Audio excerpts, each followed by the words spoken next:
పద్దెనిమిది పడిమెట్ల పైకెక్కి గుడికేగు భక్తులకు ఎదురొచ్చే బంగారు స్వామి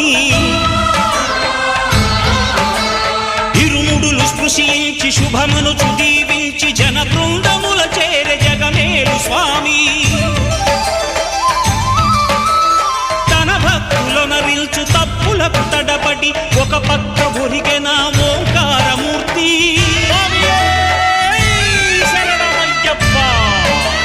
స్వాములందరూ తనకు సాయము కాగా ధీమంతుడై లేచే ఆ కన్య స్వామి పట్టబంధము వీడి భక్తతతికై